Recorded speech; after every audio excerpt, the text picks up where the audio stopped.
Dalam nama Bapa, Putra, dan Roh Kudus. Amin.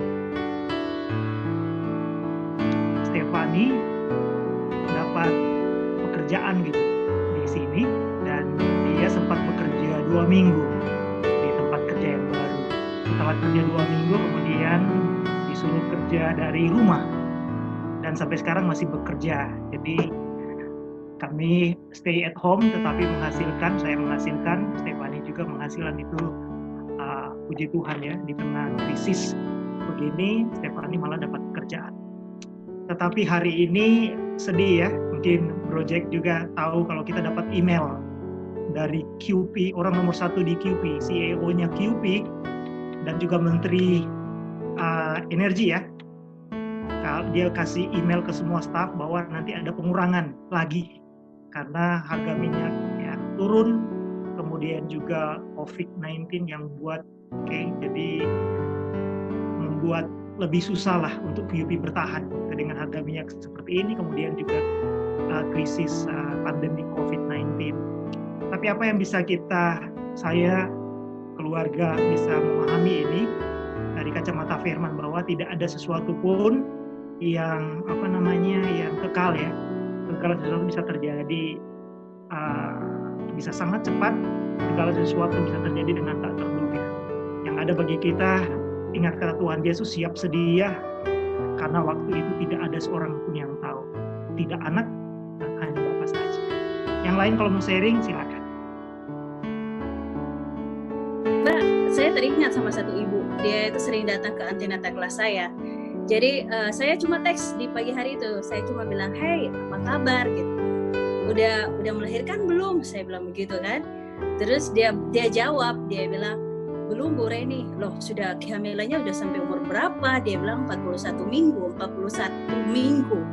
Terus saya bilang gini, bisa tidak hari ini datang ke emergency biar saya periksa? Saya bilang begitu.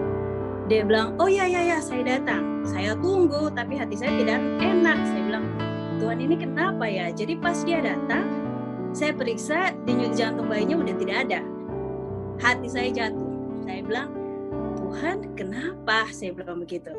Terus saya masih berharap bahwa ya mudah-mudahan mujizat terjadi. Jadi pagi itu ketika hati saya jatuh, saya angkat hati, saya bilang panggil dokter. Ini udah gawat, ini kayaknya nggak ada, anaknya udah nggak ada lagi. Dan ternyata betul anaknya sudah meninggal, dan jadi kita kenal sebagai intrauterine fetal death. Dan saat itu saya baru tahu bahwa kita dalam waktu 2 minggu kita punya 5 kejadian anak mati dalam perut, dan semuanya itu di third trimester, dan semuanya itu anaknya lahir kita ada istilah maserasi itu artinya anaknya udah meninggal berapa lama di dalam perut kita tahu gitu. Tapi yang terjadi adalah semuanya itu mati dalam keadaan segar. Jadi pas keluar itu tidak ada tanda-tanda bahwa dia sudah rigor. Jadi waktu itu saya langsung ambil tindakan, saya hubungi head nurses-nya, saya ngomong sama dokternya, dan saya tidak tahu kenapa seperti kayak Tuhan bahwa kita harus ambil tindakan gitu. Jadi saya langsung hubungi semua teman-teman saya bilang kita harus buat sesuatu buat para ibu-ibu ini, karena setelah diaudit dan diinvestigasi tidak ada COVID mereka, dan mereka tidak ada penyakit. Kemudian semuanya itu normal, ultrasound juga menemukan bahwa semua tidak ada tanda-tanda abnormalitas sama bayinya. Jadi satu dugaan kita adalah stres gitu, karena mereka sudah telemedicine, mereka cuma ditelepon sama dokter dalam waktu 5 minutes, dan setelah itu nggak ada telepon lagi atau gimana, jadi mereka ditinggal di rumah sendiri gitu. Jadi waktu itu saya ambil tindakan, saya waktu itu sangat sedih sekali karena ini kejadian sudah yang keberapa kali saya itu sangat terpukul kalau misalnya saya tidak bisa selamatkan ibu dan bayi, dan saya orangnya yang terlalu emosional juga gitu. Tapi saya bersyukur, saya pulang, saya bilang Tuhan ini kejadian yang sangat saya tidak harapkan. Dan tapi puji Tuhan, waktu saya bilang saya ingin buat online kelas untuk semua ibu-ibu, dan saya ditolak dari corporate mengatakan bahwa kami tidak mengizinkan Zoom, kami tidak mengizinkan anything untuk membantu antenatal kelas. Tapi 24 jam kemudian di-approve dari corporate, dan mereka bilang kita menyediakan Webex. Jadi minggu lalu saya sudah memulai itu, dan saya melihat reaksi ibu-ibu itu, dan saya kasih nomor privasi saya untuk saya bilang anytime you need help just text me, call me. Saya 24 jam 24/7 gitu. Karena itulah, dan yang saya mau sharing, saya cuma merasa bahwa waktu itu saya bilang, Tuhan kenapa sih saya selalu ada firasat seperti ini gitu sama pasien-pasien saya gitu. Kalau menurut dan setelah itu kayak Roh Kudus mengingatkan, Ren, kamu harus berbangga hati bahwa dengan gitu Tuhan kasih kamu sesuatu gitu. Jadi yang bisa saya sharing saat ini adalah kita jangan sampai melupakan doa pagi, kita jangan sampai melupakan apapun yang terjadi gitu. Ingat bahwa Tuhan selalu bersama kita dan Dia akan menguatkan kita. Terima kasih. Terima kasih ya. Oke, jadi ada ada beberapa poin di sini. Ciri-ciri orang beriman yang pertama adalah orang beriman adalah memiliki iman yang teguh dalam Tuhan, itu yang pertama. Nah, sekarang yang kedua saya bacakan ayat 4. Bersukacitalah senantiasa dalam Tuhan. Sekali lagi kukatakan bersukacitalah. Nah, dalam masalah kok bersukacita, itu yang susah. Tapi kita bisa melihat orang itu dari perkataan dan dari tindakan. Kalau orang bilang saya bersyukur, tapi dalam kata-katanya sendiri pun tidak ada sama sekali dia bilang bersyukur, lebih banyak komplain, saya meragukan itu. Jadi banyak hal-hal yang terjadi dalam hidup kita, tapi seringkali kita tidak menyadari bahwa sebenarnya itu adalah berkat. Jadi seperti tadi Brady bilang, kok saya merasa punya sukses ya, tapi itu semua karena anugerah sebenarnya. Nah, kita percaya melalui kesaksian-kesaksian kita dengar tadi itu, mungkin orang bilang ya udahlah itu kan tabur tuai, tapi menurut saya tidak selalu. Kadang-kadang apa yang kita tabur itu nggak terjadi. Tapi apapun itu, napas kita pun walaupun orang anggap itu normal, biasa saja, tapi bagi saya itu tetap adalah mujizat. Itu bagi saya. Hal-hal kecil apapun bagi saya itu tetap mujizat. Kemudian salah satu tanda orang beriman itu adalah selalu bersukacita. Jadi dengan selalu bersukacita kita akan membuat persekutuan atau hubungan kita dengan Allah semakin indah dan menggairahkan. Sama seperti kalau misalnya saya lagi bersukacita, saya lagi happy, saya lagi senang ya. Saya kalau ngobrol dengan istri saya pasti akan menyenangkan. Saya akan bawa aura positif ke istri saya. Jadi Bapak Ibu, kalau memang lagi dalam masalah, misalnya istri lagi dalam masalah, kalau saudara lagi happy, datangin. Coba, saya percaya namanya positive vibe ya. Apa itu getaran vibe positif ya. Itu nanti akan terimplantasi pada pasangan kita. Nah, kemudian saudara ibu, Bapak Ibu semuanya kalau misalnya memiliki masalah, cobalah cari komunitas yang bisa membuat saudara itu tidak down, tapi kembali lagi ke mood saudara, kembali lagi ke suasana hati saudara yang menggairahkan. Oke, itu poin yang nomor 2. Sekarang poin yang nomor 3 di Filipi 4 ayat 6. Jadi yang pertama itu teguh dalam Tuhan, Filipi 4 ayat 1, ciri orang beriman. Kemudian selalu bersukacita. Saya ulangi. Kemudian yang ketiga, tidak takut dan khawatir. Saya bacakan saja langsung Filipi 4 ayat 6. Janganlah hendaknya kamu khawatir tentang apapun juga, tetapi nyatakanlah dalam segala hal keinginanmu kepada Allah dalam doa dan permohonan dengan ucapan syukur. Selalu ada ucapan syukur. Jadi itu, tidak takut dan khawatir. Karena kita percaya Allah akan menepati semua janji-janjinya yang telah diberikan kepada umatnya yang percaya kepadanya. Jadi kita tidak dapat memegang dan mempercayai janji-janji Allahnya, janji-janjinya Tuhan dalam hidup kita, sehingga kita tidak perlu khawatir. Kita hanya tinggal menyatakan segala keinginan kita kepada Allah dalam doa dan permohonan dengan ucapan syukur. Nah, dalam kehidupan doa sendiri Bapak Ibu, yang saya harapkan juga doa, kadang-kadang kita bilang mungkin hanya sedikit. Kita bangun pagi, saya percaya nggak semua kita bisa berdoa itu mungkin katakanlah 10 menit atau 15 menit. Mungkin ada beberapa. Tapi saya sendiri kadang-kadang saya bolong, dalam hati saya cuma berdoa terima kasih untuk segalanya. Kemudian saya sedikit doa Bapa kami. Padahal mungkin itu waktu-waktu yang baik untuk kita untuk meeting dengan Tuhan. Kalau di sini kita meeting melalui Zoom. Tapi ketika kita bangun pagi, semuanya lagi tenang, lagi senyap, ada baiknya kita meeting dengan Tuhan at least 5 to 10 minutes. Karena saya ngerasa kalau saya punya waktu yang intim dengan Tuhan, senyap seperti itu, saya bisa lebih banyak mendengar suara Tuhan. Tapi masalahnya, apakah kita bisa seperti itu? Karena sudah banyak godaan, saudara. Ketika kita bangun, HP, WhatsApp, tergantung. Kemudian kita tiba-tiba kita melihat ada notifikasi yang lain. Yang bapak-bapak juga yang kerja mungkin tiba-tiba lihat Outlook-nya, ada apa, berita apa hari ini, sehingga kita melupakan hubungan kita dengan Tuhan. Dan yang saya percaya adalah kalau misalnya kita menempatkan Tuhan di awal hari kita, selanjutnya itu akan lebih terarah.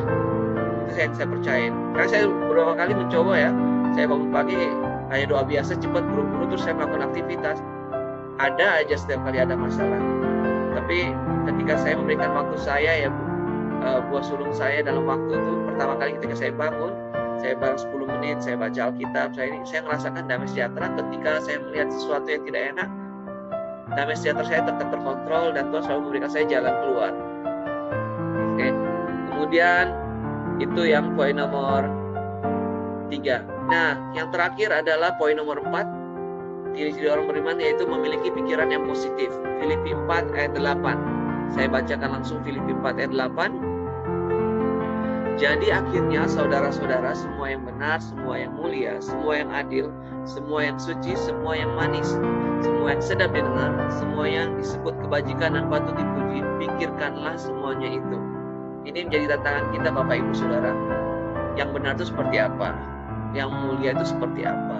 Yang adil itu seperti apa? Semua yang suci, yang manis, yang sedap didengar ini didengar oleh kita sesuai dengan keinginan hati kita atau dengan keinginan Roh Kudus, itu pun harus kita uji. Ya, lebih jauh lagi, kalau kita memiliki pikiran-pikiran seperti itu, yang saya bilang pikiran positif, itu pikiran yang membangun dan selalu menghasilkan hal-hal yang baik, itu akan mempengaruhi kehidupan kita. Jadi hal tersebut nggak saja berguna bagi diri kita, tapi juga berguna bagi orang lain. Ya, nah sekarang kita perlu cek, ada nggak kira-kira yang seperti itu dalam kehidupan kita, pikiran-pikiran seperti itu. Karena apalagi dengan zaman sekarang ya, dengan saat-saat sekarang, dengan corona, kemudian dengan yang barusan email yang kita terima itu, kadang-kadang susah untuk buat kita tuh berpikir yang positif-positif saja. Tapi saya cuma bilang sama Bapak Ibu semuanya, kita sudah beberapa kali melalui masa-masa yang sulit. Dulu waktu cari kerja, akhirnya Tuhan pimpin kita dapat kerja. Ya, ibu-ibu dulu waktu melahirkan, akhirnya Tuhan pimpin melahirkan anak dengan berhasil. Oke, waktu ngurus anak, ada yang sakit, ada yang kejang, ada yang sudah sampai UGD, tapi Tuhan bawa kita lalui itu semua selesai. Jadi kalau kemudian 2015 kemarin pun goncang apa semuanya, tapi kita semua sampai ada di sini. Pertanyaan adalah, kalau yang dulu-dulu Tuhan sudah bantu, Tuhan sudah buat kita lalui itu dengan baik, sesuai dengan rencananya, terus apakah kita punya alasan sekarang untuk kita menjadi khawatir?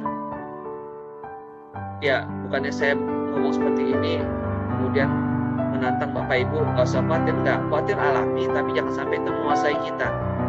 Kadang-kadang saya menyampaikan begini, kan itu kan berat juga. Kita bilang kita berdoa supaya apa-apa, tapi kalau itu kejadian sama kita, saya cuma bilang Bapak Ibu semua di sini, kita ada di sini karena anugerah. Kalau semuanya di sini ya 90%, yang tertinggal hanya satu keluarga di sini. Satu keluarga pun ini bakal berduka cita. Kenapa? Kita nggak punya lagi yang namanya komunitas seperti ini pastinya. Ya kan? Kalaupun hanya satu orang di sini yang kena, ya kita akan tetap merasa kehilangan karena kita sudah merasakan beberapa orang sudah balik ke Indonesia. Nah, jadi yang paling penting adalah menyerahkan semuanya kepada Tuhan. Kalau Tuhan sudah bersama-sama dengan kita, Tuhan sudah bantu kita lalui masa-masa sulit kita, yang sama bilang Bapak Ibu sekarang, kita bersandar sama Tuhan saja lah. Kita nggak bisa lakukan semua itu tanpa bantuan Tuhan. Semuanya itu karena anugerah, semuanya itu karena kasih karunia, bukan karena saudara Bapak Ibu semua di sini bijak ataupun punya pengertian sendiri, tapi semuanya karena kehendak Tuhan. Oke, saya akan bacakan ayat yang lain yang ada di ini di Ayub 3 ayat 25 mengenai kekhawatiran. Mungkin bisa dibuka semuanya di Ayub 3 ayat 25, kita sudah hampir selesai. Karena yang kutakutkan itulah yang menimpa aku, dan yang kucemaskan itulah yang mendatangi aku. Karena yang kutakutkan itulah yang menimpa aku, dan yang kucemaskan itulah yang mendatangi aku. Ayub mengatakan seperti ini. Ya, mungkin ini ada benarnya, ada enggaknya ini pun, tapi ini pernah terjadi. Saya juga dulu pernah menakutkan sesuatu dan itu terjadi. Dan menurut saya salah. Karena apa ya? Saudara kalau mempercayai anak saudara bisa melakukan itu, atau saudara kalau mempercaya anak saudara percaya sama saudara pasti akan bersuka cita. Tapi kalau ketika anak tidak percaya sama kita, ketika kita minta dia melakukan sesuatu, ya pasti kita kecewa kalau dia tidak percaya, sama seperti Bapak. Saya merasa Tuhan sekarang bukan apa ya selalu ya, tapi kadang-kadang Tuhan itu seperti Bapak kita ya, karena memang dia Bapak kita, dia selalu main petak umpet, saudara. Mungkin kalau Bapak lihat permainan petak umpetnya seperti gini, ketika misalnya Pak Sahala bermain sama Nathan, main sama Nathan sembunyi-sembunyian, Nathan mencari Pak Sahala, tapi saya yakin Pak Sahala pun sama seperti saya akan memberikan jejak. Misalnya kakinya dikeluarkan sedikit biar Nathan yang tahuan, cek lihat, oh that's my dad. Saya bermain dengan Sergio pun saya akan bilang, Pio. Nah, jadi kita nggak dibiarkan sepenuhnya oleh Bapak kayak seperti orang yang linglung, nggak punya harapan. Tapi Tuhan, saya percaya Tuhan ngomong gini nih, saya hiding di sini supaya kamu lebih tekun lagi mencari saya. Udah jangan takut. Tapi bukan berarti saya nggak mengawasi seperti saya ya, main petak umpet. Saya melihat Sergio, apakah dia pergi ke dapur atau enggak, ada minyak panas di sana atau enggak. Jadi kalaupun saya terlihat jauh dari dia, seolah-olah dia nggak mendengar suara saya, tapi saya tetap mengawasi. Dan begitu juga dengan Bapak kita di surga. Saat ini pun masalah ada, tapi dia tetap mengawasi. Makanya nggak heran Amsal 3 ayat 5-6 berkata, percayalah kepada Tuhan dengan segenap hatimu dan jangan bersandar kepada pengertianmu sendiri. Nah, ini buat kita yang lebih lekat lagi sama Tuhan. Jadi kalau dibilang itu ayat 6-nya dibilang akuilah dia dalam segala lakumu. Saya ingat dulu Pak Celsius pernah berargumen dengan yang bapak yang lain. Masakan nyari ini aja, clothes saja, baju aja kok ngobrol tanya sama Tuhan, atau mengambil keputusan ini kok tanya sama Tuhan. Tapi saya percaya gini, kalau saudara punya hubungan yang intim sama Tuhan, sedikit-sedikit saudara pasti akan bertanya sama Tuhan, Tuhan cocoknya saya pakai baju yang mana? Tuhan cocoknya saya pergi kemana? Contoh mungkin nggak terlalu ngefek di kehidupan kita ya, tapi saya sendiri sekarang saya menghindari baju warna merah dan baju warna biru ataupun putih, karena ketika kayak saya pakai baju biru, saya kelulu, ditanyakan saya pasti sama orang, how much this one? Can I have this one? Dipikir saya kerja di situ, kan malu juga. Jangankan malu, mungkin nggak malu, tapi kan agak sedikit panas. Do I look like yang bekerja di situ? Apa saya seperti yang bekerja di situ? Sedikit agak namanya ego itu naik darah. Aku punya ini penampilanku seperti itu ya, padahal harusnya nggak seperti itu gitu loh. Santai aja kalau orang tanya begitu. Cuma yang ada sih menggerutu, ini orang nggak bisa lihat yang mana karyawan sini atau enggak, atau pakai baju merah. Begitu tiba di Virgin, disuruhlah kita ngambil, saya mau yang ini. Nah itu pelajaran. Maksudnya kalau misalnya tiba-tiba, tapi saya akhirnya bilang gini, Tuhan pakai baju yang mana Tuhan? Oh yang inilah. Ya ini saya nggak ini ya meminta saudara melakukan itu, tapi saya percaya sedikit-sedikit pasti tanya Tuhan. Itu karena kita tuh dekat sama Tuhan. Sama seperti kalau saudara dengan istri dan suami, sedikit-sedikit pasti tanya saudara dan suami. Kenapa? Karena harus berjalan bersama-sama. Pak, boleh beli ini nggak? Ya kan? Nah istrinya juga bilang, Pak, boleh beli ini nggak? Nah, pasti ada yang namanya kesepakatan. Kan Amos bilang, berjalankah dua orang apabila tidak terjadi kesepakatan ya, seperti itu kira-kira. Jadi ibu-ibu pun yang selalu menggunakan perasaan, kita perlu bapak-bapak. Bapak-bapak kadang-kadang main rasional ya, tapi kadang-kadang yang mendapat intuisi itu ibu-ibu. Kan gak enak kalau bapak-bapak bersikeras, saya mau beli ini, begitu beli ternyata nggak sesuai, ibu-ibu ngomong gini, tuh kan sudah dibilang kan, makanya dengar kata istri. Nah, atau sebaliknya, misalnya ibu-ibu beli sesuatu, terus kemudian ternyata salah. Bapak-bapak kan ngomong, makanya papa ini pengalaman sudah banyak, kenapa nggak mau dengar suara papa, mentang-mentang lebih tua, ya kan? Nah, ngomong gitu. Jadi adalah kesepakatan, jadi harusnya berdua bersama-sama. Saya sudah hampir melenceng jauh. Yang terakhir aja, saya mau bacakan sesuatu mengenai akui. Saudara, saya lupa mau bilang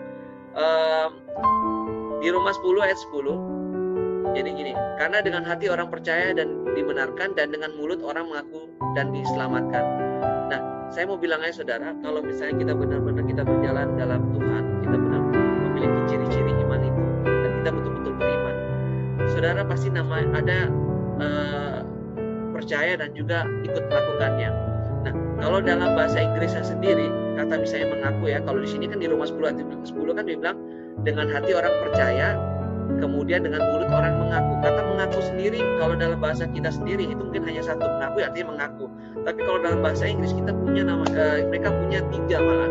Ada yang mereka bilang admit, ada yang namanya acknowledge, ada yang bilang confess. Jadi kalau admit, dia mengenal itu, dia menerima suatu kebenaran. Ya, I admit my mistakes. Kemudian lebih kencang lagi, I acknowledge. Kalau saudara mungkin tanda tangan sesuatu, artinya itu mengenal kebenaran, recognize the truth.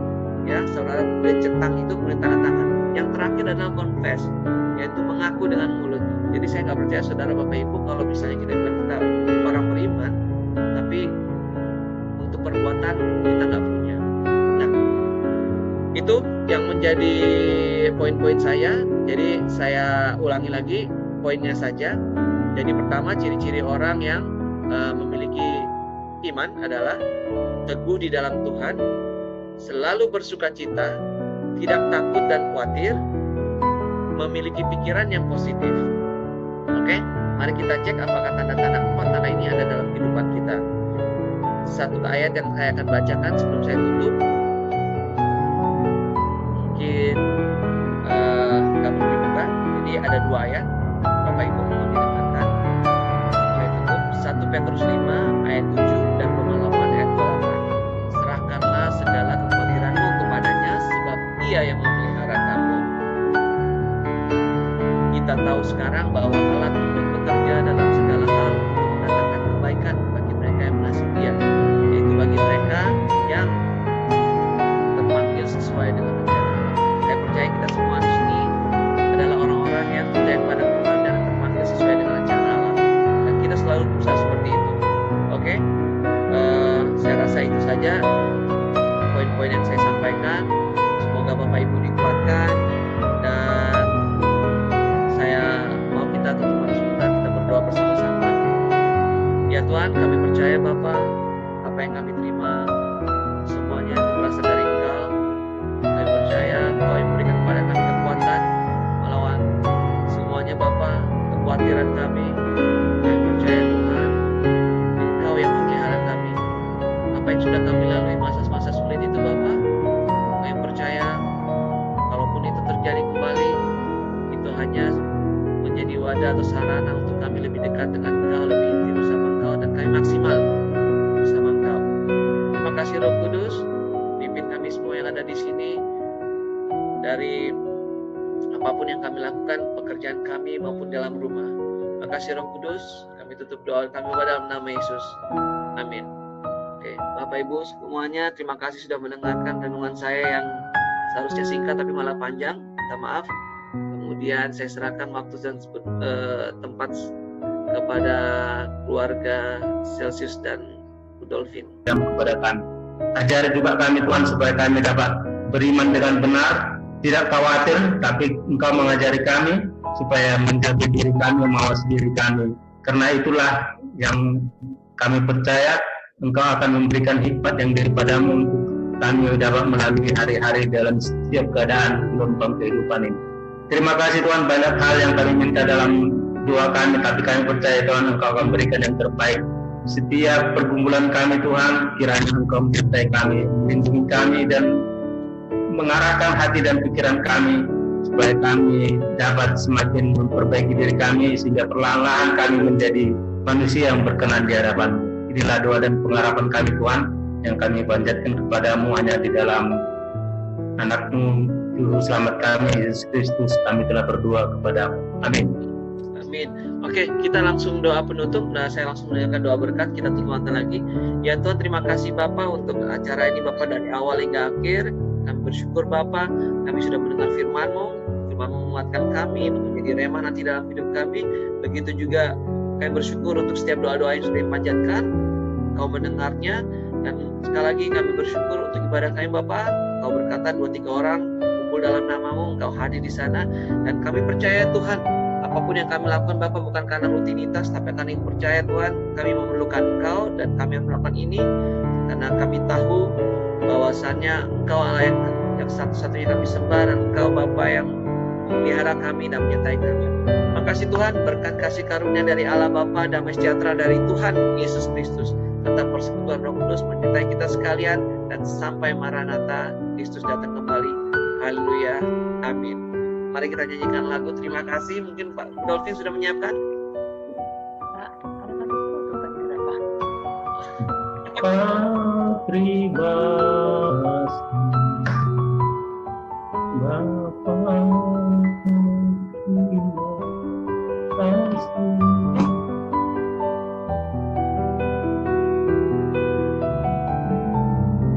Silakan Bu Dolphin, waktu dan tempat.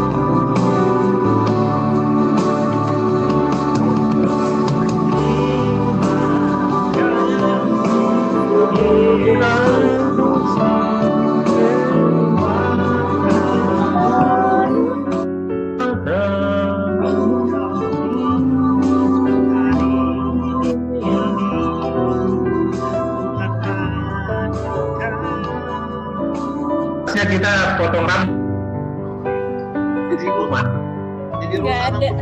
Jadi rusak rambut Korea lagi. Itu kalau keluar harus pakai eyebrow sampai keluar. Ini belum nengok yang di belakangnya kan? Mana belakangnya? Mana belakangnya lihat? Backstreet Boys. Tahu nggak? Backstreet Boys. Coba ada belakang.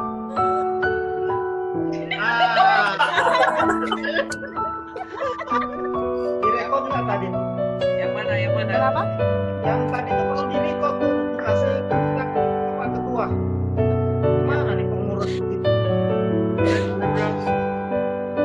Yang mana? Yang mana? Hati mi tek-tek. Pas Alam bilang hati-hati mau mi tek-tek. Miketek. Ini lagi direkod lagi. Anggap aja kesini lidah. Jangan buka. Anggap aja kesini lidah. Sila bibir.